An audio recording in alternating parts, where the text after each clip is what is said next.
Hello everybody, this is Digraj Singh Rajput. Welcome to Magnet Brains. इस video में हम क्या पढ़ने वाले हैं? इस वीडियो में हम पढ़ेंगे कंपोजिशन ऑफ द एटमॉस्फेयर। मजेदार टॉपिक है। अब देखो, यहां पे हिसाब किताब बहुत सीधा सा है, अच्छे से समझो। पिछले वीडियो में हमने आपको क्या बताया था? पिछले वीडियो में एक इंट्रोडक्शन दिया था कि आखिर चैप्टर किस बारे में है, और इस चीज की प्रस्तुति दे दी थी कि चैप्टर को आप मोटा माटी दो हिस्सों में डिवाइड कर सकते हो। एक तो कंपोजिशन ऑफ एटमॉस्फेयर और दूसरा है स्ट्रक्चर ऑफ एटमॉस्फेयर। अब देखिए, कंपोजिशन क्यों, स्ट्रक्चर क्यों, तो इसको भी थोड़ा सा हम रिलेट कर लेते हैं। 2 मिनट लगेंगे। हाँ, हमने आपको क्या बताया कि अभी तक लिथोस्फेयर वाला पार्ट हम पढ़ चुके हैं, उसको पीछे छोड़ के आ चुके हैं। आपने अर्थ देखा, अर्थ का ओरिजिन देखा, ब्ला ब्ला ब्ला, ठीक है। उसके बाद में अब जब आप अर्थ को पढ़ते हो तो अर्थ में मैंने आपको क्या बताया था कि 3 बेसिक कंपोनेंट हम पढ़ेंगे, एटमॉस्फेयर, लिथोस्फेयर और हाइड्रोस्फेयर। लिथोस्फेयर वाला पार्ट पूरा हो गया। लैंड कैसे बनी है, ओशियंस हैं, कॉन्टिनेंट्स हैं, रॉक्स हैं, मिनरल्स है, जियोमॉर्फिक प्रोसेस है, वो सारा सब कुछ पढ़ के आए हैं। तो जैसे हमने वो सब कुछ पढ़ा था, उसमें देखा था कि हाँ यार, अर्थ जो है तो किससे बना है, उसकी लेयर्स हैं अलग अलग। वैसे ही जब आप एटमॉस्फेयर पढ़ोगे तो उसमें भी वही सारी चीजें पढ़ोगे, ठीक है। तो एटमॉस्फेयर का कंपोजिशन की अगर हम बात करें, एटमॉस्फेयर के कंपोजिशन की बात करें तो किससे बना है, उसके अंदर क्या है? एटमॉस्फेयर के अंदर अभी ऑक्सीजन ले रहे हैं हम, तो ये ऑक्सीजन एटमॉस्फेयर में ही है, ठीक है। बारिश हो रही है तो वो जो पानी आ रहा है, जो वाटर वेपर्स जा रही है इवोपरेट होकर, वो सब कहां हो रहा है? एटमॉस्फेयर में हो रहा है। तो जब एटमॉस्फेयर पढ़ना है तो सबसे पहला सवाल ये आता है कि एटमॉस्फेयर में है क्या, ठीक है। कंपोजिशन क्या है? तो कंपोजिशन इस वीडियो में पढ़ेंगे हम। और फिर अगला पार्ट क्या है? स्ट्रक्चर। जैसे आपने लैंड को जब पढ़ा था तो आपने क्या पढ़ा था कि हाँ, कोर है, मेंटल है, क्रस्ट है, एक स्ट्रक्चर है ना वो। वैसे आप जब एटमॉस्फेयर की बात करते हो तो आप यहां खड़े हो तो आप जैसे देखोगे, ऊपर उठा के नजर है तो ऊपर पूरा एटमॉस्फेयर है, लेकिन ऐसा थोड़ी कि पूरा खाली एटमॉस्फेयर है, उसमें भी अलग अलग लेयर्स है, स्ट्रक्चर है उसके। तो वो स्ट्रक्चर्स को पढ़ना, जानना, समझना जरूरी है, जिस तरह से आप लिथोस्फेयर में सब कुछ पढ़ के आए थे, और वही पढ़ने वाले हैं हम, ठीक है। Coming back to the topic, 2 parts में चैप्टर को डिवाइड करेंगे। कंपोजिशन ऑफ द एटमॉस्फेयर, तो इसमें हम देखेंगे कि एटमॉस्फेयर में आखिर है क्या क्या। तो यहां पे हम gases, water vapours, dust particles, ये सारे टॉपिक्स एक साथ पढ़ेंगे। अभी आपके मन में सवाल क्या कि सर वो एक प्रिंसिपल था ना अपना, कौन सा, कि 1 वीडियो लेक्चर 1 टॉपिक, उसका क्या? तो बाबू यहां पे हम तीनों चीजों को एक साथ पढ़ने वाले हैं। क्यों एक साथ पढ़ने वाले हैं? क्योंकि तीनों आपस में इंटर रिलेटेड है, मजा आएगा, एक साथ पढ़ लो। और 2 वीडियो लेक्चर में चैप्टर की हम क्या कर देंगे? पूर्ण आहुति डाल देंगे। तो उसके चलते आपको क्या रहेगा कि कनेक्टिविटी करना आसान रहेगी। तो एक में पूरा कंपोजिशन पढ़ लेते हैं, एक में पूरा स्ट्रक्चर पढ़ लेते हैं, कैसा रहेगा बताना, ठीक है। अब देखो, the atmosphere is composed of gases, water vapours and dust particles. कैसे? आप जैसे देखोगे, ऑक्सीजन है, कार्बन डाइऑक्साइड है, नाइट्रोजन है, सारी गैसेस आपको कहां मिलती है? ऐसा थोड़ी नहीं कि कोई घर बना के जमीन के अंदर रह रही है गैसेस, कहां मिलेगी आपको? एटमॉस्फेयर में। तो atmosphere is composed of gases, water vapours, पानी, बादल, बारिश, ये सारी चीजें किस चीज का पार्ट हो गई? एटमॉस्फेयर का। तो atmosphere is composed of water vapours, dust particles. अब आपने देखा होगा, छोटे छोटे छोटे छोटे कण जो रहते हैं वो कहां उड़ रहे होते हैं? वो एटमॉस्फेयर में उड़ रहे होते हैं। कभी आंख में घुस जाते हैं, जो थोड़े रिलेटिवली बड़े होते हैं, और कुछ तो इतने छोटे होते हैं जो हमें दिखते भी नहीं है। और सबसे बढ़िया तरीका ये डस्ट पार्टिकल्स को, एटमॉस्फेयर के अंदर जो डस्ट पार्टिकल्स हैं उनको देखने का सबसे बढ़िया तरीका क्या है पता है? बहुत सारे बच्चों के मन में जवाब आ गया होगा कि हाँ सर, वो सूरज की जब किरणें आती हैं, ठीक है, गर्मियों के दिन में हम सो के उठते देखते हैं, कहीं से सूरज की किरण आ रही है, तो उसके अंदर क्या आपको ऐसे डस्ट पार्टिकल्स उड़ते हुए दिखेंगे, ठीक है। तो वो डस्ट पार्टिकल भी उड़ रहे हैं, वो कहां है? वो आपके बेडरूम से लगा के ऊपर, 3rd फ्लोर से लगा के ऊपर, मतलब एक तरह से देखोगे तो क्या है, पूरे एटमॉस्फेयर में डस्ट पार्टिकल्स फैले हुए हैं, ठीक। तो एटमॉस्फेयर इज कंपोज्ड, ये 3 बेसिक कंपोनेंट आपको ध्यान रखना है। किन किन चीजों से बना हुआ है? गैसेस, वाटर वेपर्स और dust particles. Fine. The proportion of gases changes in the higher layers of the atmosphere in such a way that the oxygen will be almost in negligible quantity at the height of 120 km. Similarly, carbon dioxide and water vapors are found only up to 90 km from the surface of earth. अब आपका ये जो chapter है ना, इस chapter में ये जो डायग्राम है, ये डायग्राम इस पूरे के पूरे चैप्टर का गाइड है। मतलब ये डायग्राम को, इस फिगर को अच्छे से समझ लेना। 8.1 जो है, देखो आप यहां खड़े हो, ठीक है, आप यहां खड़े हो, ये फिगर को ऐसे समझ लेना एक बार अच्छे से कि ये वाला जो आपको एक एक्सिस दिखा रहा है, एक ये जो एक्सिस दिखा रहा है, तो इस एक्सिस पे टेम्परेचर को दर्शाया गया है, इस एक्सिस पे एल्टीट्यूड को, एल्टीट्यूड मतलब डिस्टेंस फ्रॉम दी सरफेस, तो सरफेस ऊपर ऊपर होते जाओगे ना तो एल्टीट्यूड बढ़ते जा रहा है। 2 चीजों को दर्शाया गया है। अभी ऊपर ऊपर जाओगे सरफेस से तो पूरा एटमॉस्फेयर है, ठीक है। खैर, अभी जब स्ट्रक्चर पे आएंगे तब और अच्छे से समझा दूंगा मैं आपको। तो यहां पे जैसे आप खड़े हो, अब एटमॉस्फेयर के कंपोजिशन की हम जब बात कर रहे हैं ना, बोलोगे सर थोड़ा अच्छा ही बना दो, हमें बना रहे हो तो चलो, ठीक है। अब आप जैसे यहां पे खड़े हो, आप यहां से देखोगे ना, तो यहां से क्या है कि ऑक्सीजन, अब ह्यूमन बींग्स हैं, मैं हूं, आप हो, हम सभी को क्या लगेगी? ऑक्सीजन तो लगेगी। तो ऑक्सीजन, कार्बन डाइऑक्साइड, दूसरी गैसेस का कंपोजिशन कहां रहेगा? सरफेस के पास में तो ज्यादा रहेगा। लेकिन यहां पे वही बताया क्या कि the proportion of gases changes in the in the higher layers of the atmosphere. अब जैसे जैसे आप क्या है higher layers of the atmosphere में जाओगे ना, तो वो जो कंपोजिशन है, ठीक है, वो जो क्या है, जैसे आपको जो प्रोपोर्शन देखने को मिलेगा गैसेस का, वो बदलता चले जाएगा। प्रोपोर्शन कैसे बदलता चला जाएगा, समझ में आ रहा है ना? क्योंकि गैसेस रिलेटिवली क्या रहती है, नीचे की तरफ सेटल ज्यादा रहती है। आप ऊपर जैसे जाओगे, अभी क्या है देखो, अभी मैं आपको सिर्फ आइडिया दे रहा हूं, अभी आगे जब एक्सप्लेन करूंगा चीजें तो एकदम क्रिस्टल क्लियर हो जाएगा कि ऐसा क्यों होता है। अभी आप इतना समझ लो कि गैसेस जो है, गैसेस का जो प्रोपोर्शन है वो हायर लेयर्स में कम होते चले जाता है, ठीक है। तो ऑक्सीजन जो है, तो अब यहां पे क्या बताया कि ऑक्सीजन 120 किलोमीटर्स के बाद में ऑलमोस्ट नेग्लिजिबल हो जाएगी। तो यहां पे जैसे आप देखोगे मीजो थर्मोस्फेयर जो आ जाता है, तो थर्मोस्फेयर में भी, लोअर थर्मोस्फेयर में ऑक्सीजन है थोड़ी थोड़ी। ऑक्सीजन की अगर जैसे बात करोगे तो लोग हिमालयस पे जाते हैं, आपने देखा है, तो वो सिलेंडर वगैरह लेके जाते हैं। क्यों? क्योंकि ऊपर ऊपर जैसे जैसे जाएंगे ना, ऑक्सीजन कम होते चला जाता है। और दूसरी गैसेस भी, ऑक्सीजन तो फिर भी चलो दम भर लेता है 120 किलोमीटर तक, बाकी जो दूसरी गैसेस जैसे कार्बन डाइऑक्साइड हो गया, वाटर वेपर हो गया, तो ये 90 किलोमीटर, बस 90 किलोमीटर पे थक जाती हैं गैसेस, ठीक है। तो इस तरह से हायर लेयर्स पे आप क्या देखोगे कि गैसेस का जो कंपोजिशन है वो कम होते चले जाता है। तो आप क्या कह सकते हैं कि एटमॉस्फेयर एनालिसिस ये निकल रहा है, देखो आप ये कह सकते हो कि atmosphere is dense near the surface of earth. Am I right? ठीक है, एटमॉस्फेयर डेंस कहां होता है? नियर दी सरफेस ऑफ अर्थ। यहां डेंस होता है, ऊपर क्या होते चले जाता है? लाइट होते चले जाता है। उतनी डेंसिटी नहीं रहती क्योंकि उतनी गैसेस नहीं है, वाटर वेपर्स नहीं है, डस्ट पार्टिकल्स नहीं है। डस्ट पार्टिकल्स तो और बेचारे नीचे रह जाते हैं क्योंकि उनमें वजन है, ठीक है। तो ये कहानी है। आगे बढ़े। अब देखो मैं आपको वही कह रहा हूं कि हम आप तीनों चीजों को एक साथ पढ़ते हैं। गैसेस की अगर हम बात करें कि one of the most important composition of atmosphere is gases, component of atmosphere is gases. तो अब गैसेस की जब बात करते हैं तो गैसेस कौन कौन सी है? यहां देखो गैसेस, किधर गई गैसेस? ये रही। अब जैसे ये पुरानी एनसीईआरटी में हुआ करता था, अब नई एनसीईआरटी में चार्ट नहीं है, गूगल पे से निकाल सकते हो आप, देखो। तो गैसेस अगर आप देखोगे, एक चीज और बता देता हूं इंपॉर्टेंट, जो कॉम्पिटिटिव्स की तैयारी कर रहे हैं, ठीक है। बच्चे फिर लिखते हैं कमेंट सेक्शन में कि सर आज जब आप ऐसा कहते हो ना कि जो कॉम्पिटिटिव्स की तैयारी कर रहे हैं, तो हमें बड़ा अच्छा लगता है, मुझे भी बड़ा अच्छा लगता है कि जब मैं आपके लिए स्पेसिफिकली कोई नोट बताता हूं। देखो, तो इस तरह से एनसीईआरटीज में जो टेबल होते हैं, ठीक है, जो, और क्योंकि ये देखा है पैटर्न मैंने बहुत सारे एग्जाम्स में, पता है बहुत सारे एग्जाम्स में इन टेबलों में से क्वेश्चन उठा के पूछ लिए जाते हैं। जैसे जैसे मैं आपको बताऊं तो वो जो प्लेट्स वाला था कि माइनर प्लेट्स कौन सी, मेजर प्लेट्स कौन सी, कॉन्टिनेंटल प्लेट्स का जो हमने पढ़ा था आगे, ठीक है। तो उस तरह के टेबल्स जो रहते हैं, इन टेबल्स में से क्वेश्चन जरूर बन जाते हैं कभी कभी, तो वो थोड़ा ध्यान रखना। फाइन।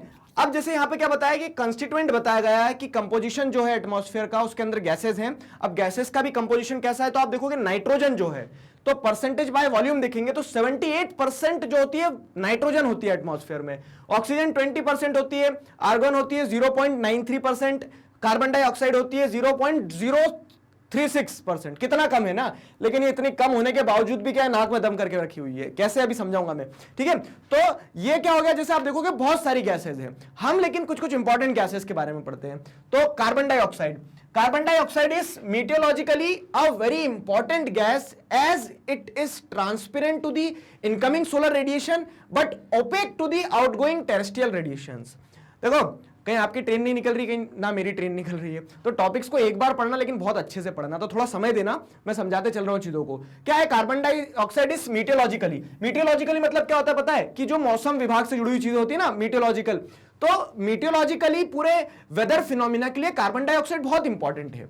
अब बोलोगे सर अभी तक तो हमने इतना जाना था कि कार्बन डाइऑक्साइड किसके लिए, फोटोसिंथेसिस के लिए बहुत इंपॉर्टेंट है। अब यहां पे मीटियोलॉजिकली इंपॉर्टेंट कैसे हो गई, तो समझो बच्चों जरा अच्छे से, क्या कि जैसे हम देखते हैं कि कार्बन डाइऑक्साइड जो होती है ना, कार्बन डाइऑक्साइड की प्रॉपर्टी क्या है, कार्बन डाइऑक्साइड की प्रॉपर्टी आपके कार के ग्लास की तरह होती है। कैसे कार के ग्लास की तरह होती है, कि वो क्या होती है, it is transparent to the incoming solar radiation, ठीक है। इनकमिंग सोलर रेडिएशन मतलब क्या है, जैसे ऊपर से सूरज की किरणें आ रही हैं ये, तो इसके लिए तो ट्रांसपेरेंट होगी। जैसे आप कार में बैठे हो ना, तो बाहर से जो सनरेज आ रही है, फील किया है कभी? इसीलिए मैं हमेशा कहता हूं कि ज्योग्राफी एक ऐसा सब्जेक्ट है, किताबें में ढूंढते बैठोगे ना तो मजा नहीं आएगा, उसको जरा फील करना। अब क्या होता है कि कार्बन डाइऑक्साइड और कार के ग्लासेस जो होते हैं एक जैसा काम करते हैं, कि जो बाहर से सोलर इंसुलेशन आ रही है ना, बाहर से मतलब कहां है, जैसे सूरज से जो सोलर इंसुलेशन आ रही है, तो कार्बन डाइऑक्साइड उसको क्या बोलेगी, चलो चलो जाओ, ठीक है जान दो, तो वो नीचे चले जाने देगी। लेकिन जब ये वापस क्या करेगी, रेडिएट करेगी, ठीक है। ये जो सोलर इंसुलेशन आई है अर्थ पे टकराई, अर्थ को जितना एब्जॉर्ब करना था कर लिया अर्थ ने, अब ये वापस रेडिएट करेगी ऐसे। तो जब ये वापस रेडिएट करती है ना, तो रेडिएट करती हुई सोलर इंसुलेशन को क्या कर लेता है, या फिर रेडिएटिंग रेज जो रहती है ना, कार्बन डाइऑक्साइड उनको रोक लेती है। ठीक हमारी कार की तरह, जैसे वो सोलर इंसुलेशन अंदर तो आ जाती है लेकिन वो अंदर से बाहर नहीं जाती, और इसीलिए क्या होता है कार अंदर गर्मियों के दिन में जैसे आप देखोगे बाहर पार्क कर दिए तो अंदर ही अंदर क्या होने लगती है, गर्म होने लगती है बहुत तेज, बैठे बैठे पसीने आ जाते हैं उसमें अगर एसी ना चलाओ तो वो फिनोमिना या फिर वो क्वालिटी कार्बन डाइऑक्साइड के पास होती है। ठीक है, अब उससे मतलब मेटेरोलॉजिकली इंपॉर्टेंट कैसे हो गई वो, तो उससे क्या हो रहा है पता है, अब कार्बन डाइऑक्साइड है तो कार्बन डाइऑक्साइड क्या करके रख रही है, एक तरह से आप जिस देखोगे तो हीट को रोक के रख रही है। अब जब हीट को रोक के रखेगी तो उसी हीट से क्या होगा, इवोपरेशन होगा, उसी हीट से वेदर में जो होगा चेंजेस देखने को मिलेगा, क्लाइमेटिक कंडीशंस में चेंजेस देखने को मिलेंगे। आया ना समझ में?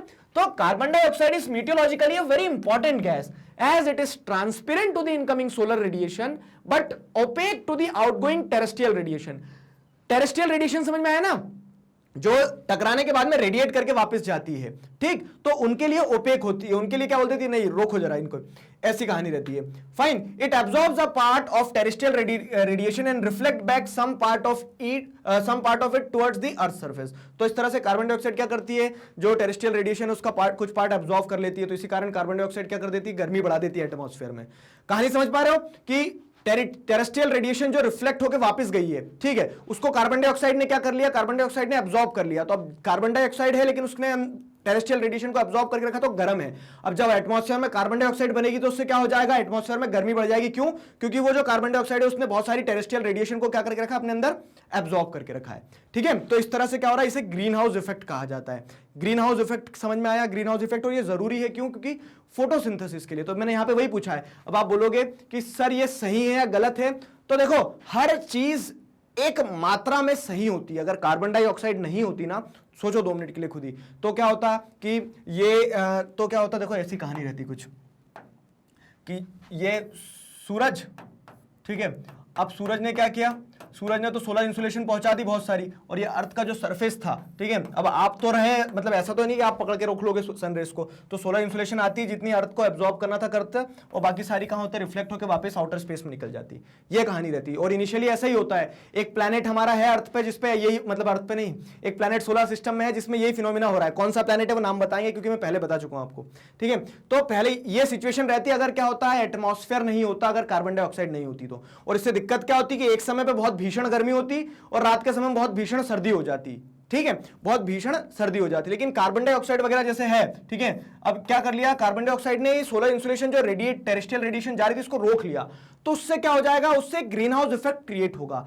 तो सही मात्रा में एक जो गर्मी चाहिए रहेगी प्लांट्स को सर्वाइव करने के लिए, या फिर हम कह सकते हैं फोटोसिंथेसिस की जो प्रोसेस है उसको कैरी आउट करने के लिए, तो वो गर्मी कहां से मिल जाएगी, ये जो ट्रैप्ड टेरेस्ट्रियल रेडिएशन है, जो कार्बन डाइऑक्साइड एक अच्छा काम कर रही है, एक मात्रा में से अच्छा काम करेगी। लेकिन अब जब ऐसा होगा कि कार्बन डाइऑक्साइड बढ़ती चली जाएगी, तो वो क्या है, वो बढ़ती कार्बन डाइऑक्साइड बहुत गर्म है और फिर वो दिक्कतें भी क्रिएट करेगी। जैसे ग्रीन हाउस इफेक्ट जब चरम पर होगा ना अपने, तो वो क्या करेगा, स्नो मेल्ट करवाएगा, ओशियंस का लेवल राइज होगा, ठीक है, गर्मी जो एवरेज टेम्परेचर है अर्थ का वो बढ़ेगा, उससे बहुत सारे प्लांट्स जो क्या कह सकते हैं कि हीट टॉलरेट नहीं कर सकते, वो वैसे ही क्या हो जाएंगे, एक्सटिंक्ट हो जाएंगे। तो ये सारी समस्याएं भी होगी आगे समझ में। तो मैं वही कह रहा हूं कि हर चीज एक लिमिट में अच्छी होती है।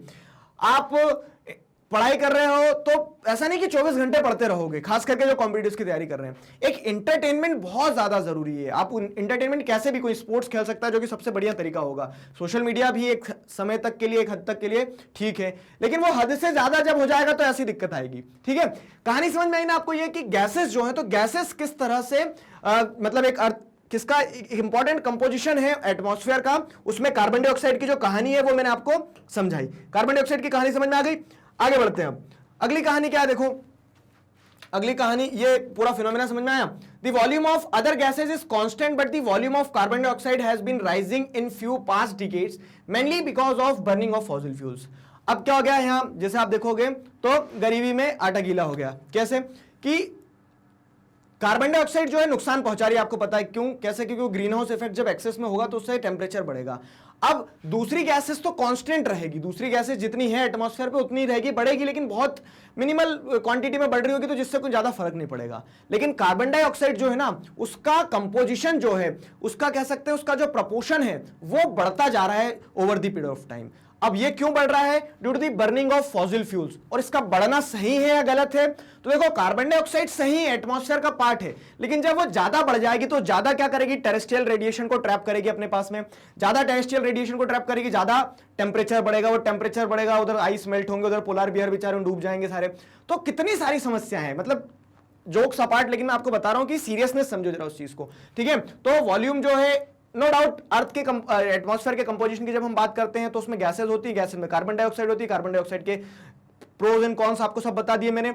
अब दिक्कत क्या हो रही है कि कार्बन डाइऑक्साइड बढ़ रही है, और बढ़ क्यों रही है? क्योंकि फॉसिल फ्यूल जो है आप जलाते जा रहे हो, बढ़ाते जा रहे हो। जब फॉसिल फ्यूल्स को जलाएंगे तो उसका इंपैक्ट क्या होगा कि उसका इंपैक्ट ये होगा, कार्बन डाइऑक्साइड जो है बहुत ज्यादा हो जाएगी। जैसे कोल जला रहे हो आप, ठीक है, फैक्ट्रीज हैं, व्हीकल्स हैं, तो इन सब से क्या हो रहा है? कार्बन डाइऑक्साइड जो इमिट हो रहा है ना, तो वो कार्बन डाइऑक्साइड इमिट हो रहा है और उससे टेम्परेचर जो है एयर का वो बढ़ रहा है। टेम्परेचर क्यों बढ़ रहा है समझ में आया ना? क्योंकि वो टेरेस्ट्रियल रेडिएशन को स्टोर कर रहा है, जाने नहीं दे रहा है, आने तो दे रहा है लेकिन जाने नहीं दे रहा इधर से वापस, और जिसके चलते क्या होता है फिर टेम्परेचर बनता है, और ग्लोबल टेम्परेचर बढ़ना एक बहुत बड़ी समस्या है।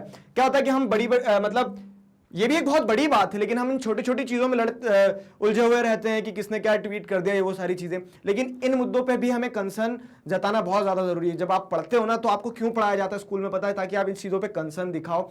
नेचर, हम नेचर के एक पार्ट है, नेचर है तो हम हैं, लेकिन अगर हम ही इग्नोर कर देंगे ना तो कल को एक बहुत बड़ी समस्या हो जाएगी। तो मैं एक्सपेक्ट कर सकता हूं, एटलीस्ट इतना एक्सपेक्ट कर सकता हूं कि कल को जब आप एक अवेयर सिटीजन बनोगे तो इन मुद्दों को हल्के में नहीं लोगे, ठीक है। ये एक ऐसा मुद्दा है जो हम सबको मिलकर सोचना पड़ेगा, ठीक है। चलो, कभी कभी इन्वायरमेंटलिस्ट जाग जाता है अंदर का, उसको टॉलरेट करो। अब कंपोजिशन पे आते हैं थोड़ा सा और, तो एयर में मतलब गैसेस में और क्या क्या होता है? तो कार्बन डाइऑक्साइड के बाद में एक दूसरी इंपॉर्टेंट गैस कौन सी है? Ozone. Ozone is another important component of the atmosphere found between 10 to 50 kilometre above the earth surface.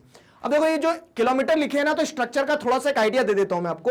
0 से 10-12 किलोमीटर तक लगभग ट्रोपोस्फियर रहता है, ट्रोपोस्फियर के बाद में स्ट्रेटोस्फियर रहता है, तो अलग अलग स्ट्रक्चर बना दिए हैं। अब इन स्ट्रक्चर्स की जब हम बात करते हैं ना, तो इन स्ट्रक्चर्स में एक चीज ध्यान रखना, क्या कह रहे हैं कि 10 से 50 किलोमीटर ये वाला जो लेयर है पूरा, ये स्ट्रेटोस्फियर है। ये आप ही की बुक का डायग्राम है, ठीक है, तो देखना बुक में। अब ये ट्रोपोस्फियर, और ट्रोपोस्फियर के ऊपर क्या है, जैसे आप देखोगे स्ट्रेटोस्फियर, तो स्ट्रेटोस्फियर में बीच में एक पूरी की पूरी गैस का एक लेयर है, गैसेस ही पढ़ रहे हैं अभी हम, तो एक पूरी की पूरी गैस का लेयर है, वो गैस है ओजोन, ठीक है, ओजोन, O3 ओजोन। तो अब ये ओजोन जो है ये कहां मिलती है? एक इंपॉर्टेंट क्वेश्चन बन जाता है कॉम्पिटिटिव्स में। स्ट्रेटोस्फियर में ओजोन होती है। ओजोन का क्या काम है आप देखो, तो ओजोन जो है ना, ozone is another important component of atmosphere found between 10 to 50 kilometre above the earth surface. अब इट एक्ट्स, ओजोन की अगर बात करें इसका क्या फायदा है, तो ozone acts as a filter and absorbs the ultraviolet rays radiating from the sun and prevents them from reaching the surface of earth. अब देखो एक चीज बताता हूं, 11th में हो तो इसके लिए मैं आपको डिटेल में बताते चल रहा हूं। अल्ट्रावायलेट रेज भी अलग अलग प्रकार की होती है, अलग अलग किस्म की होती है, ठीक है। तो अल्ट्रावायलेट रेज जो होती है ना, तो UV2 जो होती है, तो UV अल्ट्रावायलेट रेज का टाइप 2 जो रहता है उसको क्या है, थोड़ा सा मिनिमम क्वांटिटी में आने देती है ओजोन लेयर। और जो एकदम डेंजरस है अल्ट्रावायलेट सी, ठीक है, उसे क्या है, उसे बिल्कुल पूरा ही क्या कर देती है, ओपेक हो जाती है। उसके लिए उसको ऐसा फिल्टर लगाती है कि अल्ट्रावायलेट सी को नीचे ही नहीं आने देती है, क्योंकि अल्ट्रावायलेट रेस जो होती है ना, ये बड़ी घातक होती है। इससे क्या होता है, जैसे स्किन कैंसर हो गया और भी दूसरे सारे डिसऑर्डर्स हो गए, जो फ्लोरा एंड फौना है उनको भी इंपैक्ट होगा, ठीक है। एक मतलब हार्मफुल गैस है अल्ट्रावायलेट रेस, जो सूरज से डायरेक्ट रेज आ रही है। तो उन अल्ट्रावायलेट रेस को रोकने का काम करती है, बॉडीगार्ड का काम करती है कौन? Ozone layer. ओजोन लेयर कहां पे है ये ध्यान रखना, स्ट्रेटोस्फियर में। स्ट्रेटोस्फियर में आपको क्या देखने को मिलेगी? ओजोन लेयर देखने को मिलेगी। ओजोन लेयर बहुत इंपॉर्टेंट होगी इस पर्सपेक्टिव से। अब एक चीज समझो जरा यहां पे कि समय के साथ में क्या हो रहा है पता है, जैसे वो कार्बन डाइऑक्साइड बढ़ रही है तो दिक्कतें है ना। एक दूसरी दिक्कत ये भी है कि हम जैसे जैसे रेफ्रिजरेटर्स हो गए, परफ्यूम हो गए, और भी दूसरे सारे बहुत सारे इक्विपमेंट्स हो गए जिनमें से CFC वगैरह, क्लोरोफ्लोरोकार्बन, ये सारी गैसेस इमिट होती है। तो वो सारी गैसेस क्या करती है पता है, वो इस ओजोन लेयर को क्या कर रही है? डिप्लीट कर रही है। एक सबसे बड़ा मिथ जो है, पहले उसे हम खत्म करते हैं। देखो ओजोन लेयर को ऐसा एक वो नहीं है कि शेल होगा, एक पूरा मेम्ब्रेन होगा, पतला सा एक कवर होगा, बोलोगे कि ये ओजोन लेयर का कवर है। ओजोन लेयर क्या है, जैसे ये अर्थ है अगर, तो अर्थ के ऊपर जो एटमॉस्फेयर है, तो उस एटमॉस्फेयर में जैसे अर्थ का एटमॉस्फेयर है, स्ट्रेटोस्फेयर है, तो स्ट्रेटोस्फेयर में एक पूरा का पूरा गैसेस का एक बैंड है, ऐसा का ऐसा, ठीक है, मतलब ऐसे समझो, एक पूरा का पूरा गैसेस का क्या ऐसा बैंड है, उसे हम ओजोन कहते हैं। अब क्या होता है ना, जब क्लोरोफ्लोरोकार्बन और ये सारी जो डिप्लीटिंग गैसेस, जो ओजोन लेयर डिप्लीटिंग गैसेस जब इमिट करते हैं हम, तो गैसेस ऊपर जाती है और ये O3 के साथ में कुछ कुछ केमिकल रिएक्शन होता है वहां पे, और ओजोन लेयर जो होती है वो पतली होते जा रही है, ठीक है, मतलब पूरी गायब नहीं हो जाएगी वो, ऐसे अभी गायब हुई नहीं हो, जिस दिन गायब हुई उस दिन तो हाहाकार मच जाएगा। पतली हो गई तो पतली हो गई तो उसकी जो फिल्टरिंग क्वालिटी है ना वो कम हो गई है, तो लोग कहते हैं ब्लैक होल हो गया, ठीक है, अंटार्कटिका पे ब्लैक होल हो गया। तो ऐसा नहीं है कि वहां गायब हो गई है ओजोन लेयर, कि वहां से सीधे अल्ट्रावायलेट रेज आ रही है और फिर अब ढूंढेगी तुम्हें कहां हो, इधर जिधर भी होंगे उधर अटैक कर देगी, ऐसा नहीं है। ओजोन लेयर जो है वो डिप्लीट होते जा रही है, तो उसकी जो बैंड विड्थ है ना, मतलब कह सकते हो उसकी जो विड्थ है वो कम होते जा रही है। तो एक समय ये भी आएगा कि वो पूरी डिप्लीट हो जाएगी। समझ में आया? तो ओजोन लेयर भी क्या एक मैटर ऑफ कंसर्न है। ओजोन समझ में आया, ओजोन गैस का पार्ट होती है और वो गैस जो है वो एटमॉस्फेयर का पार्ट होती है। ये कहानी क्लियर हुई। ओजोन लेयर के बारे में हमने सब कुछ बता दिया। इंपॉर्टेंट चीज क्या ध्यान रखना है कि कहां पाई जाती है, स्ट्रेटोस्फेयर में, ठीक। गैसेस हो गई हमारी कंप्लीट। गैसेस के बाद में दूसरा पार्ट जो दूसरा कंपोनेंट जो है एटमॉस्फेयर का वो क्या है, कंपोजिशन ऑफ एटमॉस्फेयर। हम दूसरी चीज पढ़ रहे हैं, वाटर वेपर, ठीक है। अब वाटर वेपर को समझो तो another important variable gas in the atmosphere which decreases with altitude. अब यहां पे एल्टीट्यूड और इन सारी चीजों पे ध्यान रखना, ठीक है। लैटिट्यूड एल्टीट्यूड इनमें कंफ्यूज हो जाते बच्चे, अच्छे से समझते चलना। एटमॉस्फेयर है, किधर गया हमारा एटमॉस्फेयर, जरा थोड़ा सा डायग्राम बना लेते तो आप चीजों को आसानी से रिलेट कर पाओगे, ठीक है। अब देखो यहां पे क्या है, सूरज तो हमारा कांस्टेंट रहेगा, हम रहे ना रहे सूरज रहेगा। तो अब सूरज हो गया, अब सन से क्या होगा, सोलर इंसुलेशन भी डायरेक्ट आती रहेगी। हम बात करते हैं ये क्या है, ये है सरफेस। अब ये सरफेस पे ये आप खड़े हो, ठीक है, ये एक पेड़ है, पेड़ होगा तभी तो हम होंगे।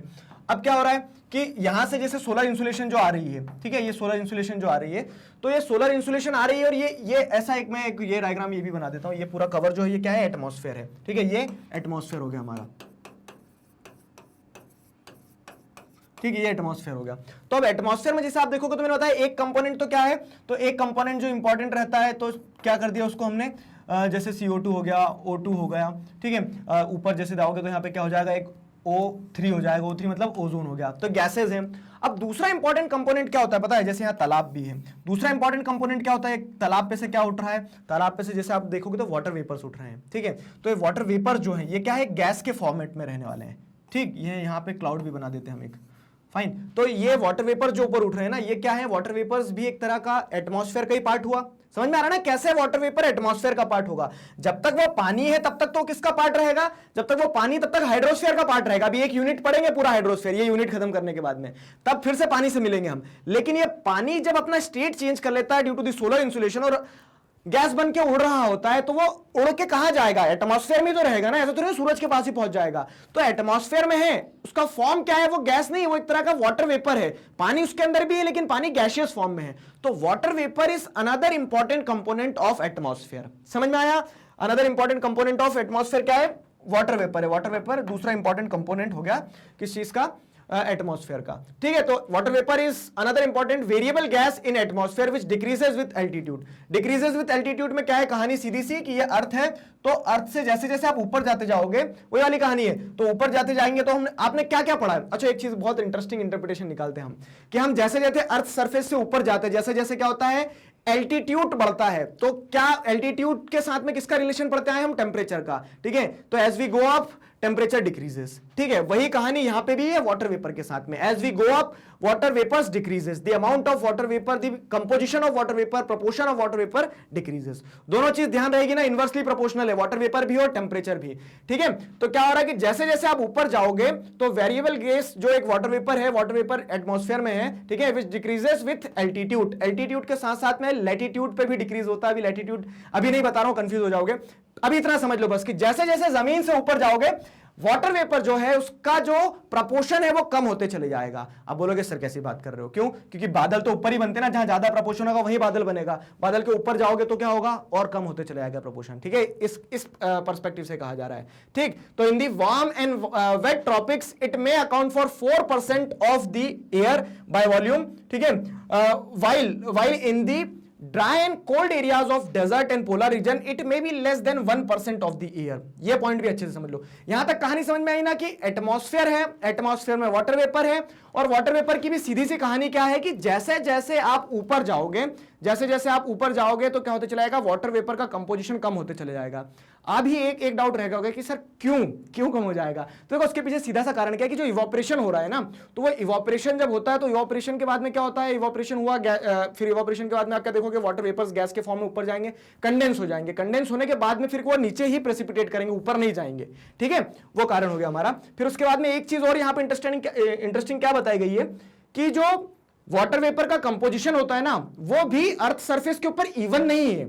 मतलब अर्थ सरफेस के ऊपर अलग अलग सरफेस, अलग अलग एरिया पे अलग अलग वाटर वेपर का कंपोजिशन होता है। जैसे फॉर एग्जांपल, जगह ही नहीं बची कहीं पे, यहां बनाते हैं, ठीक है, कि जैसे आप ये देखोगे अर्थ है, ठीक है, ये इक्वेटर है। अब क्या होता है, वो क्या कह रहे हैं कि वार्म और वेट एरियाज जो रहते हैं, ठीक है, वार्म और वेट एरियाज में वाटर वेपर का जो कंपोजिशन रहेगा। अब वाटर वेपर कहां मिलेगा आपको पता है ना, वाटर वेपर आपको मिलेगा एटमॉस्फेयर में। तो जब मैं यहां पे कुछ ड्रॉ करूंगा तो समझ लेना ये एटमॉस्फेयर में ड्रॉ किया जा रहा है सब कुछ। तो क्या कहा जा रहा है कि वार्म और वेट एरिया में वाटर वेपर का कंपोजिशन जो रहता है, तो जो टोटल एटमॉस्फेयर है उसका 4% रहता है, 4% of the air by volume. तो टोटल जो एयर है, टोटल एयर का बाय वॉल्यूम अगर देखोगे तो उसमें 4% किसका वॉल्यूम है, 4% वॉल्यूम है वाटर वेपर का। कहां पे, वार्म और वेट एरिया पे। अब इक्वेटर के वहां पे मैंने ड्रॉ किया है, इक्वेटर के वहां पे सोलर इंसुलेशन डायरेक्ट आती है, ज्यादा इवोपरेशन मतलब ज्यादा वाटर वेपर्स। तो वार्म और वेट एरिया में, ठीक है, वार्म और वेट एरिया में क्या रहेगा, इसका कंपोजिशन ज्यादा रहेगा, ठीक है, वार्म और वेट एरिया में 4% है इसीलिए। फिर while in the dry and cold areas of desert and polar regions it may be less than 1% of the air, ठीक है। तो यहां पे क्या रहेगा, 1%, less than 1% of the air रहेगा। कहां पे, जो एरियाज ड्राई है, मान लो कि अब यहां पे क्या है, सहारा डेजर्ट है यहां, ठीक है, ये लैटिट्यूड पे, तो सहारा डेजर्ट के वहां पे पानी नहीं है, तो कहां तो इवोपरेशन होगा, कहां वाटर वेपर आएगी, तो वहां के एटमॉस्फेयर में ड्राई रहता है वाटर वेपर्स, ठीक है, मतलब ड्राई रीजन में वाटर वेपर्स की कमी रहती है, इसलिए वहां पे वाटर वेपर्स कम है, इसलिए आपको क्या लगता है, ड्राई लगता है ना डेजर्ट में। और फिर आप बोलोगे सर पोल्स पे तो आइस है बहुत सारा, ठीक है, आइस है तो यहां वाटर वेपर कम क्यों है? सोचो खुद 2 मिनट के लिए, पोल है अंटार्कटिका, यहां तो वाटर वेपर होना चाहिए, यहां तो इतना सारा आइस है, लेकिन वो आइस ही रह जाएगा, वाटर वेपर में कन्वर्ट नहीं होगा। क्यों? क्योंकि यहां सोलर इंसुलेशन नहीं है। डेजर्ट में सोलर इंसुलेशन इतनी है कि वहां पानी नहीं बचने दे रही है, वो तो वो पानी है भी नहीं, उस कारण से वाटर वेपर की कमी है। और पोलर रीजन पे क्या दिक्कत जा रही है कि यहां पे पानी तो है आइस के फॉर्म में, ठीक है, सॉलिड फॉर्म में, लेकिन वो सॉलिड से गैस नहीं बन पाएगा, बनेगा भी तो खूब लिक्विड ही बनेगा, ठीक है। इसीलिए आप जिसे देखोगे तो विंटर्स वगैरह में क्या रहता है कि जो एटमॉस्फेयर है ना, उसमें क्या हो जाता है, मॉइस्चर की कमी हो जाती है। मॉइस्चर कैसे कम हो जाता है? क्योंकि वाटर वेपर जो है वो ह्यूमिडिटी खत्म हो जाती है, तो वाटर वेपर खत्म होने से क्या लगता है आपको, ड्राई लगता है सब कुछ। इसलिए हमें बार बार क्या लगाना पड़ता है, क्रीम्स वगैरह लगाना पड़ती है। क्यों? क्योंकि हमारे आजू बाजू वाटर वेपर नहीं, तो हमें बहुत ड्राई फील होता है विंटर्स में भी, बजाय उसके कि गर्मी नहीं है लेकिन फिर भी ड्राई लगता है, क्योंकि उस समय पे सोलर इंसुलेशन उतनी स्ट्रांग नहीं होती कि वो वाटर वेपर्स को क्रिएट कर सके। आया समझ में? वो कहानी रहती है। आई होप आप कनेक्ट कर पा रहे हो। देखो बड़ा इंटरेस्टिंग टॉपिक है। टॉपिक इंटरेस्टिंग ऐसे है कि बहुत सारी चीजें ऐसी है जो प्रैक्टिकली मतलब प्रैक्टिकली हम आजू बाजू देखते हैं अपने, ठीक है। तो कहां तक कहानी पहुंच गई हमारी, यहां कि वाटर वेपर जो है, तो वाटर वेपर की क्या कहानी आपको ये पता है कि as we go up the amount of water vapours या फिर दो proportion of water vapour decreases. फिर अगली चीज क्या है, अगली इंपॉर्टेंट चीज ये है कि कहां ज्यादा रहेंगे वाटर वेपर, कहां नहीं रहेंगे। उसके पीछे का कहानी भी मैंने आपको बता दी है कि सोलर इंसुलेशन जो है वो रिस्पॉन्सिबल रहते हैं। और यहाँ पे सोलर इंसुलेशन जो है वार्म और वेट, जैसे ट्रॉपिकल एरिया में चले जाओगे तो वहां आपको बहुत ज्यादा ऐसा लगेगा कि पानी पानी आजू बाजू सब जगह वाटर वेपर ही, और इसे ड्राई एरिया में वाटर वेपर आपको फील ही नहीं होंगे। Water vapour also decreases from equator towards the pole. अब ये वही कहानी है, इक्वेटर से जैसे जैसे आप पोल तक तरफ जाओगे ना, तो तब भी वाटर वेपर डिक्रीज हो जाएंगे। तो टेम्परेचर और वाटर वेपर में क्या हो गई, एक तरह से दोस्ती समझ लो, ठीक है। टेम्परेचर और वाटर वेपर में दोस्ती कैसे हो गई कि आपको पता है, हाँ, एल्टीट्यूड वाइज भी आप ऊपर जाओगे तो जैसा टेम्परेचर रिएक्ट करता है वैसे ही वाटर वेपर, और पोल्स पे भी इक्वेटर पे टेम्परेचर ज्यादा रहेगा, पोल पे कम हो जाएगा। तो यहां पे अब वाटर वेपर की अगर हम बात करेंगे तो वाटर वेपर भी वैसे ही रिएक्ट कर रहा है। क्यों?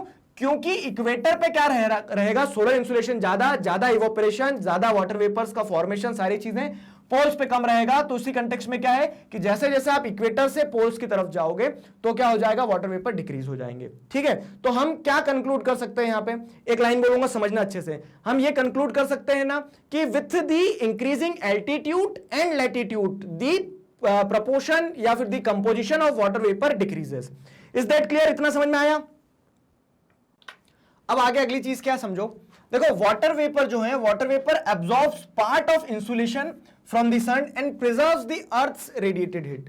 तो जिस तरह से कार्बन डाइऑक्साइड के केस में पढ़ाया था मैंने आपको कि वो भी क्या है, एटमॉस्फेयर का एक पार्ट है कार्बन डाइऑक्साइड, और वो भी क्या करती है कि जो रेडिएटेड हीट जाती है वापस, ठीक है, जो टेरेस्ट्रियल हीट जाती है उसे क्या कर लेती है, एब्जॉर्ब कर लेती है। तो वाटर वेपर भी वही काम करते हैं, ठीक है। तो जो जैसे यहां पे आप देखोगे कि ये ऊपर से जो आ रही होती रेजेस, ठीक है, सोलर रेज आ रही है, इन्हें भी एब्जॉर्ब करते हैं, और जो रेडिएटेड हीट होती है ना, ये रेडिएटेड हीट को भी क्या कर लेता है, वाटर वेपर एब्जॉर्ब कर लेता है। रेडिएटेड हीट को वाटर वेपर एब्जॉर्ब करता है, तभी तो वो क्या होता है और ऊपर जाता है एनर्जी लेके, फिर कंडेंस होता है, फिर प्रेसिपिटेट हो जाता है नीचे।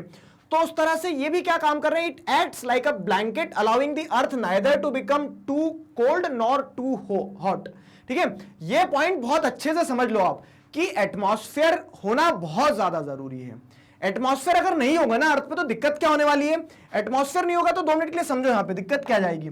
एटमॉस्फेयर नहीं होगा तो हमने ये सब कुछ देख लिया कि हाँ हम हैं, पेड़ है, सारा सब कुछ है, पानी है, तालाब है, लेकिन अगर एटमॉस्फेयर नहीं होगा तो ये जो सोलर इंसुलेशन आ रही है ये वैसे ही भाग भी जाएगी वापस। क्यों? क्योंकि एटमॉस्फेयर है तो एटमॉस्फेयर नहीं तो ये CO2 को, ठीक है, O2 को, वाटर वेपर्स को, इन सबको रोक के रखा है। अगर ये रोक के ना रखता, ठीक है, अगर ये रोक के ना रखता एटमॉस्फेयर तो ये सारी चीजें भी नहीं रहती, ये सारा सब कुछ नहीं रहता, तो रेडिएटेड हीट नहीं रुकती, तो फिर क्या रहता, दिन में तो बहुत ही गर्म हो जाता अर्थ, ठीक है, बहुत ज्यादा गर्म हो जाता, और रात में बहुत ज्यादा ठंडा हो जाता। ये कहानी चलती रहती, ये कहानी इस तरह से चलती रहती। तो इस पर्सपेक्टिव से क्या है कि ये एटमॉस्फेयर का एक सबसे बड़ा इंपॉर्टेंट ये है कि वो क्या करता है, अर्थ के क्लाइमेट को लिवेबल बनाता है कि हाँ आप रह सकते हो, रहने लायक। वाटर वेपर वही करते हैं, वाटर वेपर्स हैं तो वो क्या करते हैं, ज्यादा गर्मी नहीं होने लगते हैं, अपनी कूलिंग इफेक्ट को चलाए रखते हैं, एक तरह से कूलर का काम करते हैं वो। It contributes to the stability and instability in the air. ये पॉइंट समझो अच्छे से, ये इंटरेस्टिंग है। और कभी ऐसे सोचा देखो, हर एक शब्द में, एनसीईआरटी की हर एक लाइन में इतना एक्सप्लेनेशन छुपा है ना, वो तो मैं अपने आप को ऐसा रोक रोक के रखता हूँ कि नहीं इतना ही बताओ, इसमें ज्यादा में हमें क्या, फिर आप बोलोगे कि क्या चल रहा था यहाँ पे, मैराथन चल रही थी क्या, 15-20 घंटे से पढ़ा रहे हैं, ठीक। तो उसके लिए क्या है, जैसे आप एक पॉइंट समझोगे यहाँ पे कि वाटर वेपर है ना एटमॉस्फेयर में, एटमॉस्फेयर का एक इंपॉर्टेंट पार्ट है, और यही वाटर वेपर क्या करते हैं पता है, it contributes to the stability and instability in the air. Stability और इनस्टेबिलिटी कैसे, तो अब आपको पता है इवापोरेशन हुआ, ठीक है, इवापोरेशन से क्या हुआ, वाटर वेपर्स बनी, वो वाटर वेपर्स क्लाउड्स बनाएंगी। अब वो क्लाउड्स हैं तो वो क्लाउड्स क्या करके रखना, एक तरह से आप देखोगे कि वो अगर क्लाउड फॉर्मेशन नहीं हुआ, क्लियर स्काई है तो स्टेबिलिटी रहेगी। क्लियर स्काई में हमें कितना अच्छा देखने को मिलता है, एकदम नीला आसमान है, हम बैठे हैं बढ़िया चश्मा वश्मा लगा के, स्टेबिलिटी है। वाटर वेपर अभी क्या है, वाटर वेपर जैसे आप देखोगे कम है, या फिर वो ऊपर और क्या करते जा रहे हैं, इवोपरेट होते चले जा रहे हैं, क्लाउड फॉर्मेशन नहीं हो रहा, तो स्टेबिलिटी है। इनस्टेबिलिटी कैसे आ जाएगी पता है, अब वही वाटर वेपर जब क्या होते हैं, एकदम कंडेंस हो जाते हैं, प्रेसिपिटेट करते हैं, तो आंधी तूफान चल रहे हैं, बहुत भयंकर पानी गिर रहा है, बारिश हो रही है, तो एयर के अंदर स्टेबिलिटी इनस्टेबिलिटी का काम भी वाटर वेपर कर रहे हैं। तो एटमॉस्फेयर के जो कंपोनेंट्स हैं ये एटमॉस्फेयर के अंदर स्टेबिलिटी इनस्टेबिलिटी को भी तय करते हैं। जैसे आप देखोगे तो क्या हो रहा है, इवापोरेशन हो रहा है तो वो लो प्रेशर एरिया में हो रहा होगा। लो प्रेशर एरिया में क्या हो रहा है, जैसे ये तो आप बहुत पहले से पढ़ते आ रहे हो, जो मेरे स्टूडेंट्स हैं तो वो तो काफी समय से समझ ही होंगे डायग्राम को। अब क्या हो रहा है, हाई प्रेशर से लो प्रेशर विंड चलती है, लो प्रेशर है तभी तो वाटर वेपर्स इवापोरेट हुई, ठीक है। अब जब वाटर वेपर्स इवापोरेट हो गई तो हाई प्रेशर से लो प्रेशर विंड चलेगी, तो हवाएं सरफेस विंड चल रही है, क्या कर रही है, तेज हवाएं जब चलेगी तो इनस्टेबिलिटी होगी वातावरण में। जैसे क्या होता है, प्री मानसून शावर्स जो होती है या फिर प्री मानसून कंडीशंस जो होती है, मानसून आने से पहले इसी तरह से सब पूरा हड़गम मच जाता है ना, कि तेज तेज हवाएं चलने लगती है। तो वो तेज हवाएं क्यों चल रही है, क्योंकि वाटर वेपर्स यहाँ लो प्रेशर के कारण क्या जा रही है, ऊपर उठ के जा रही है। तो ये पूरी कहानी चलती रहती है, ठीक है। तो इस तरह से क्या होता है कि water vapours are responsible for creating stability and instability in the air. Last important component of atmosphere, ठीक है, डस्ट पार्टिकल। अब वाटर वेपर है, गैसेस हैं, और गैसेस के साथ साथ में डस्ट पार्टिकल भी हैं एटमॉस्फेयर में। डस्ट पार्टिकल कैसे, तो वही वाला आप सब देखना अपने घर में जिनने नहीं देखा होता, जैसे कैसे क्या होते हैं कि सूर्य की रोशनी आ रही होती है कहीं गेट के वहां से, तो वहां पे हमें क्या दिखते हैं, छोटे छोटे पार्टिकल्स उड़ते हुए दिखते हैं ना एयर में, तो वो एयर में उड़ रहे हैं, मतलब एटमॉस्फेयर का पार्ट हो गए। तो atmosphere has a sufficient capacity to keep small solid particles. Small solid particles, ये गैसेस नहीं है, वाटर वेपर नहीं है, ये सॉलिड ही पार्टिकल है। मतलब क्या हो रहा है कि लैंड का ही, मतलब धूल का एक कण जो है, तो वो धूल कहां से निकली, जमीन से निकली ना, सॉलिड पार्टिकल है, विच में originate from different sources. Sources अलग अलग हो सकते हैं, sea salts, fine soil, smoke soot, ash, pollen, dust and disintegrated particle of meteors. ऊपर एटमॉस्फेयर से मीटियोर्स आ रहे थे तो वो क्या है, वो इतनी सारी एटमॉस्फेयर की लेयर्स को पार करते करते आता तो अपने आप बर्नआउट हो जाता है। अब वो बर्नआउट तो हो गया, लेकिन उसके जो पार्टिकल्स है वो एटमॉस्फेयर में फिर घूमते रहेंगे, धीरे धीरे पैराशूट लैंडिंग होगी उनकी, ठीक है। तो वो इस तरह से क्या है, बहुत सारे सॉलिड पार्टिकल्स होते हैं एटमॉस्फेयर में, हम सोच नहीं सकते। अभी मैं आपको पढ़ा रहा हूं, ठीक है, जब इनहेल कर रहा हूं तो कितने ही डस्ट पार्टिकल अंदर चले जा रहे होंगे, ठीक है। तो उस तरह से क्या है कि एटमॉस्फेयर में डस्ट पार्टिकल्स तो हैं भैया, बहुत सारे हैं, ठीक। Dust particles are generally concentrated in the lower layers of the atmosphere, yet conventional air currents में transport them to the great heights. अब यहां पे कंसेप्ट छुपा हुआ देखो, हम क्या करते हैं जब एनसीईआरटी पढ़ते हैं ना तो दंदना पढ़ते हुए निकल जाते हैं एकदम। नॉर्मली ये होता है जब आप फर्स्ट रीडिंग में पढ़ते हो। फिर क्या आता है, फिर यहाँ पे टीचर का रोल आता है। टीचर क्या करता है, आपको बता देता है कि देखो इस लाइन में क्या खूबसूरती है। क्या लिखा है, dust particles are generally concentrated in lower layers of the atmosphere. Atmosphere पे चलो वापस, किधर गया हमारा एटमॉस्फेयर, ठीक है, तो ये रहा एटमॉस्फेयर। ओजोन हटा दें हम, ठीक है, 2 मिनट के लिए ओजोन हटा देते हैं, कंफ्यूज हो जाओगे। तो ये एटमॉस्फेयर है। अब एटमॉस्फेयर में हम जब बात कर रहे हैं किस चीज की, गैसेज हैं, तो ये गैसेज हैं, ठीक है, CO2 ये गैसेज हैं, वाटर वेपर्स हैं तो ये वाटर वेपर्स हैं। इसके साथ साथ तीसरा कंपोनेंट क्या है, डस्ट पार्टिकल्स जो है, ठीक है, ये आपकी नाक में चले गए तो ये डस्ट पार्टिकल्स भी हैं यहाँ पे, बहुत माइन्यूट है, दिख ही नहीं रहे हो नेकेड आई से। तो अब ये डस्ट पार्टिकल्स के लिए क्या लाइन लिखी गई है कि they are concentrated in the lower levels of atmosphere, ठीक है, एटमॉस्फेयर के एकदम लोअर लेवल्स पे रहते हैं। कारण देखो गैसेस और वाटर वेपर्स में उतना वेट नहीं है, लेकिन ये सॉलिड पार्टिकल है, सॉलिड पार्टिकल है तो इनका वेट है, और वेट के कारण ये बहुत ऊपर नहीं जा सकते। ग्रेविटी किसी की सगी नहीं है, ठीक है, ग्रेविटी सबको खींचती है। तो अब ये क्या है, इनका वेट कम है तो इसके लिए ग्रेविटी इनको ज्यादा, मतलब वेट ज्यादा है कंपैरेटिवली गैसेस और वाटर वेपर से, तो ग्रेविटी इनको ऊपर नहीं जाने देगी। और उस वेट के कारण डस्ट पार्टिकल्स कहां रहेंगे, एटमॉस्फेयर के लोअर जोन में रहेंगे, नियर टू दी सरफेस रहेंगे। आए ना समझ में, नियर टू दी सरफेस रहेंगे। तो dust particles are generally concentrated in lower layers of the atmosphere. Yet अभी पूरी बात नहीं हुई, येट कन्वेक्शनल एयर करंट्स में transport them to the great heights. यहां क्या हुआ देखो, ठीक है, यहां कहानी समझना। अब आपको पता है ये अर्थ है, फाइन, ये अर्थ है तो ऐसा वाला अर्थ बनाने दो। चलो ये सरफेस है, ठीक है, ये लो प्रेशर एरिया है, यहाँ पे लो प्रेशर एरिया है। अब मैंने आपसे कह दिया कि लोअर लेवल्स पे रहेंगे डस्ट पार्टिकल्स, एटमॉस्फेयर के लोअर लेवल्स पे रहेंगे, लेकिन अब इनमें क्या है, वेट है इसलिए लोअर लेवल पे है। अब वेट है तो ऐसा भी नहीं कि 50-60 किलो वेट होगा, लाइट वेटेड है ना। तो जब क्या होता है कि कन्वेक्शनल करंट्स ऊपर उठते ना लो प्रेशर से, एयर मासेस जब ऊपर जाती हैं तो हवा ऊपर जा रही है, क्यों, क्योंकि वो चार्ज अप है। लो प्रेशर हाई प्रेशर तो पढ़ लिया हमने भैया, क्लाइमेट वाला चैप्टर जो दूसरी बुक का पढ़ाया था 9th में पढ़े हो तो लो प्रेशर हाई प्रेशर तो जानते हो, ठीक है। तो अब क्या होगा, लो प्रेशर के कारण जब एयर मासेस ऊपर उठेगी ना तो एट टाइम्स क्या देखने को मिलता है कि जो कन्वेक्शनल एयर करंट्स होती है they may transport them to the greater heights. तो ग्रेटर हाइट्स तक जा सकते हैं कौन, वो जो डस्ट पार्टिकल्स हैं कभी कभी। और एक अब मैं आपके सवाल देता हूं, चलो 2 मिनट के लिए सब सोचना। ऊपर तो जाएंगे लेकिन कहां ज्यादा ऊपर जाएंगे, इक्वेटर पे या पोल पे, दिमाग लगाओ खुद ही। अब देखो ऐसे ही तो ज्योग्राफी सीखते हैं हम कि एक टॉपिक से दूसरा टॉपिक कनेक्ट कर पाए। आपको मैंने क्या बताया कि कन्वेक्शनल एयर करंट ऊपर ले जाएगी, तो कन्वेक्शनल एयर करंट ज्यादा कहां होगी, इक्वेटर पे। तो उस कारण से क्या होगा कि इक्वेटर पे डस्ट पार्टिकल्स एटमॉस्फेयर में रिलेटिवली ऊपर रहेंगे पोल्स की अपेक्षा, ठीक है। वही चीज अब आगे पढ़ लोगे, आए ना समझ। तो ऐसे कनेक्ट करना है। तो the higher concentration of dust particle is found in subtropical and temperate reason. समझ में आया ये क्या है कि ये अर्थ है, अगर तो अर्थ में भी आप देखोगे अर्थ का जो एटमॉस्फेयर है, इसको ऐसे दर्शाते हैं, अर्थ का जो एटमॉस्फेयर है ना, तो अर्थ के एटमॉस्फेयर में वो क्या कह रहे हैं कि डस्ट पार्टिकल जो है उसका हायर कंसंट्रेशन कहां देखने को मिलेगा, सब ट्रॉपिकल और टेम्परेट रीजन में। ट्रॉपिकल कितना होता है, ट्रॉपिकल होता है 23 डिग्री से 23 डिग्री, मतलब नॉर्थ साउथ दोनों मिला तो ये पूरा ट्रॉपिकल रीजन होता है, ठीक है, ये पूरा ट्रॉपिकल होता है, ये ट्रॉपिकल रीजन हो गया।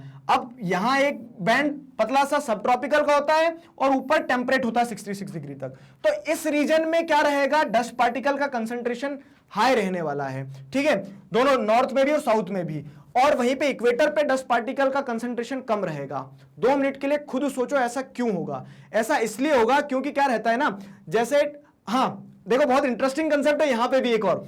मैंने आपको एक तो ये बता दिया कि इक्वेटर पे डस्ट पार्टिकल जो है वो सरफेस से ऊपर भी रहेंगे थोड़े से, क्यों, क्योंकि उनको कन्वेक्शनल करंट ऊपर उठा के ले जाते हैं। और ये जो पॉइंट है, ये पॉइंट एक नया डायमेंशन और सिखाता है हमें। क्या नया डायमेंशन सिखाता है कि जैसे इक्वेटर पे आप जैसे देखोगे ना तो यहां क्या होती रहती है, बारिश होती रहती है। यहां क्या है, मॉइस्चर है हवा में। अब वो जो मॉइस्चर है, पानी गिरता रहता है ना, तो वो क्या कर देता है, डस्ट पार्टिकल को उठने नहीं देता है। आपने कभी ऑब्जर्व किया ये कि गर्मियों के दिनों में क्या होता है, धूल बहुत ज्यादा उड़ती है, धूल बहुत ज्यादा उड़ती है, हमें ऐसे आंख में घुस गई है और ये पता नहीं बहुत परेशान करती है। लेकिन वही धूल जो है, कभी आपने देखा कि रेनी सीजन में धूल उड़ रही हो इतनी ज्यादा, ठीक है, क्यों नहीं उड़ती है, 2 मिनट के लिए खुद सोचो। क्योंकि रेनी सीजन में जो पार्टिकल्स है ना, डस्ट पार्टिकल्स, उनको सबको नीचे बिठा देती बारिश। वही चीज यहां पे हो रही है कि इक्वेटोरियल रीजन में क्या रहता है, ट्रॉपिकल रीजन में क्या रहता है कि वाटर वेपर्स हैं, वाटर वेपर्स के साथ साथ क्या हो रहा है, रेनफॉल हो रही है, तो वो क्या करके रखती है कि सारे डस्ट पार्टिकल्स को नीचे बिठाए रखती है। ठीक है, डस्ट पार्टिकल को एक जगह से दूसरी जगह उड़ने नहीं देती है। लेकिन ट्रॉपिकल सब ट्रॉपिकल रीजन में क्या होता है, ट्रॉपिकल सब ट्रॉपिकल रीजन में एक तो क्या है कि ये ज्यादा ऊपर जाएंगे नहीं, क्योंकि यहाँ पे कन्वेक्शनल करंट नहीं, जो अभी ये वाला पॉइंट समझाया था ना मैंने आपको कि यहाँ पे कन्वेक्शनल करंट नहीं है, तो इस कारण से क्या है कि डस्ट पार्टिकल सरफेस के पास में रहेंगे, लोअर ट्रोपोस्फेयर एटमॉस्फेयर में रहेंगे। और अगली चीज क्या होगी कि ट्रॉपिकल एरियाज में तो उसको बिठा दिया था नीचे बारिश ने, यहां नीचे बैठे नहीं है डस्ट पार्टिकल्स, तो इनका कंसेंट्रेशन जो है, ठीक है, the higher concentration of dust particle is found in subtropical and temperate region due to dry winds as comparison to the equatorial and polar region. ठीक है, यहां पे विंड जो चल रही है ड्राई है, ठीक है, तो मॉइस्चर नहीं है, तो मॉइस्चर उनको नीचे नहीं बिठाएगा, और ट्रॉपिकल रीजन में मॉइस्चर रहता है, विंड्स वेट विंड रहती है, तो वो क्या कर देती है, जो डस्ट पार्टिकल कहीं उड़ता हुआ दिख रहा है तो उसको वजन से अपने क्या कर देती है, नीचे बिठा देती है, उसका जो मॉइस्चर है वो उसको नीचे बिठा लेता है। मॉइस्चर जो है तो वो क्या कर लेता है, जैसे आप ये देखोगे तो यहाँ पे एरोसोल का काम करता है वो, ठीक है, डस्ट पार्टिकल टेम्परेट रीजन में एरोसोल का काम करता है। आप बोलोगे सर अब हो गए कंफ्यूज हम, ठीक है, चलो समझाते देखो क्या। तो the dust and salt particle act as hygroscopic nuclei around which water vapour condense to produce clouds. ठीक है, कंपोजिशन जो है वाटर वेपर्स का वो इक्वेटर पे ज्यादा रहेगा। अब इक्वेटर पे जो डस्ट पार्टिकल्स रहेंगे ना, तो वो एक तरह से हाइग्रोस्कोपिक न्यूक्लियाई का काम करेंगे। हाइग्रोस्कोपिक न्यूक्लियाई का काम समझते हो कि वो डस्ट पार्टिकल ब्राउन कलर में दिख रहा है, अब जो वाटर वेपर है तो वाटर वेपर डस्ट पार्टिकल को पकड़ लेंगे, ठीक है, तू हमारा एरोसोल बन। ठीक है, तो एरोसोल बनने का मतलब क्या है कि उसके आजू बाजू कंडेंसेशन होने लगेगा, और कंडेंसेशन जो होगा तो अब बारिश कैसे होती है, वाटर वेपर्स जो है वो तो हवा में है, गैस है, वो वापस ड्रॉपलेट, पानी का ड्रॉपलेट बनके कैसे नीचे गिरेंगे, तो वो बोलोगे सारी गैसेस एक साथ आ जाती है। अब सारी गैसेस एक साथ आएगी तो सारी गैसेस के लिए भी तो एक कोई आधार चाहिए रहेगा ना, एक बेस चाहिए रहेगा, तो इस तरह के डस्ट पार्टिकल्स को वो गैसेस पकड़ती है, और डस्ट पार्टिकल के आजू बाजू सारी गैसेस क्या होने लगती है, कंडेंस होने लगती है। कंडेंस होकर फिर क्या होता है, जब वेट बढ़ जाएगा सारी गैसेस का, तो पानी के फॉर्म में क्या हो जाएगी, नीचे वाटर ड्रॉपलेट बन के आ जाती है। ठीक है, तो ये कहानी रही हमारी किसकी, डस्ट पार्टिकल की। देखो वीडियो लेक्चर लेंदी हो गया, मुझे पता है, फाइन, हमारा टॉपिक अब यहां पे कंप्लीट हो गया। एक बार मैं स्नैप रिकैप देना चाहता हूं, ताकि आप जब ये पूरा टॉपिक देख ही लियो आपने, जिस मुझे पता है आधे से ज्यादा स्टूडेंट तो भाग गए होंगे, पूरा वीडियो लेक्चर ही नहीं देखा होगा, लेकिन जिन लोगों ने देखा है तो आप लोगों के लिए एक बहुत अच्छी चीज करते हैं हम, एक बार स्नैप रिकैप कर लेते हैं। कंपोजिशन जो है हमारे एटमॉस्फेयर का, ठीक है, देखो 2 वीडियो लेक्चर में आपका चैप्टर कंप्लीट हो रहा है, तो मैं एक्सपेक्ट करूंगा कि आप उसको टाइम दोगे चैप्टर को। ठीक है, अब हम कंपोजिशन की अगर बात करते हैं एटमॉस्फेयर के, तो एटमॉस्फेयर के कंपोजिशन में क्या क्या देखा आपने, 3 चीजें हैं सर, गैसेस हैं, वाटर वेपर्स हैं और डस्ट पार्टिकल हैं। गैसेस जो हैं, तो गैसेस भी क्या होता है कि गैसेस का सीधा सा हिसाब किताब क्या है कि जैसे जैसे ऊपर जाओगे उनका जो कह सकते हैं कंपोजिशन है, जो प्रपोर्शन है गैसेस का, वो कम होते चले जाता है। गैसेस में हमने कार्बन डाइऑक्साइड पढ़ी, ओजोन पढ़ा, और इनकी अपनी अपनी सिग्निफिकेंस है, वो सारा सब कुछ पढ़ा। वाटर वेपर का भी वही हिसाब किताब है, क्या कि वाटर वेपर एक इंपॉर्टेंट इंटीग्रल पार्ट है एटमॉस्फेयर का, जो क्या करते हैं, एक तरह से आप देखोगे तो टेम्परेचर को मॉडरेट करके रखते हैं, लिवेबल क्लाइमेटिक कंडीशन बनाती है। गैसेस भी वही करती है, ग्रीन हाउस इफेक्ट क्रिएट करती है, सारी चीजें। ठीक है, तो उस पर्सपेक्टिव से वाटर वेपर भी इंपॉर्टेंट है। वाटर वेपर भी क्या है कि वाटर वेपर का कंसंट्रेशन जो रहेगा तो पोलर एरियाज में और ड्राई क्लाइमेट जो रहेगा जहां पे, वहां पे कम रहेगा वाटर वेपर्स का, इक्वेटोरियल वेट वार्म रीजन में ज्यादा रहेगा। और सीधा कारण क्या है, अमाउंट ऑफ सोलर इंसुलेशन, जहां जितनी सोलर इंसुलेशन रहेगी वहां उतना क्या होगा, सोलर इंसुलेशन के साथ साथ पानी भी होना चाहिए, तब वाटर वेपर का कंसंट्रेशन डिपेंड करता है। ठीक है, वो एटमॉस्फेयर का दूसरी चीज हो गई। अब तीसरी चीज क्या है, डस्ट पार्टिकल्स, जो हमने आपको यहां पे बताई। तो डस्ट पार्टिकल्स में भी हमने क्या कहानी देखी कि डस्ट पार्टिकल जो है वो इंपॉर्टेंट होते हैं, उनका कंसंट्रेशन जो रहता है रिलेटिवली गैसेज और वाटर वेपर की अपेक्षा में नीचे रहता है, लेकिन जहां convectional air masses, convectional air currents उठ रहे होंगे, वहां पे क्या होगा, वहां पे डस्ट पार्टिकल्स का कंपोजिशन एटमॉस्फेयर के अपर पार्ट्स में भी चले जाएगा। ठीक है, और उसके अलावा इक्वेटर वाले रीजन पे तो क्या होता है, क्योंकि मॉइस्चर है तो डस्ट पार्टिकल्स को नीचे बिठा देते हैं, लेकिन सब ट्रॉपिकल और टेम्परेट रीजन जो है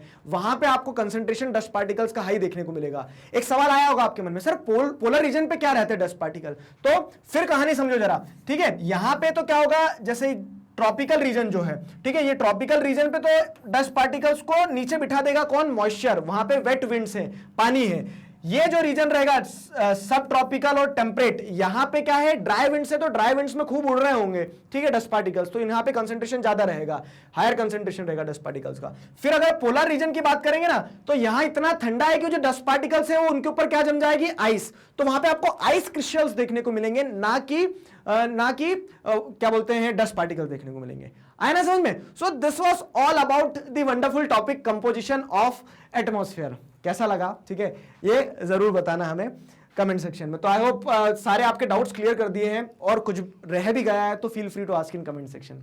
मैग्नेट ब्रेन्स पर इसी तरह से क्लास 4th से क्लास 12th तक सभी सब्जेक्ट्स, चैप्टर्स, टॉपिक्स, सब टॉपिक्स, सब कुछ सिस्टमैटिक वे में वीडियो लेक्चर्स के फॉर्मेट में अवेलेबल हैं, जिन्हें आप बहुत आसानी से देख सकते हैं, पढ़ सकते हैं, घर बैठे अपना सिलेबस कंप्लीट कर सकते हैं। अपने जूनियर्स और सीनियर्स को जरूर बताइए मैग्नेट ब्रेन्स के बारे में। मिलते हैं नेक्स्ट वीडियो में। Till then stay connected, keep learning. Thank you very much.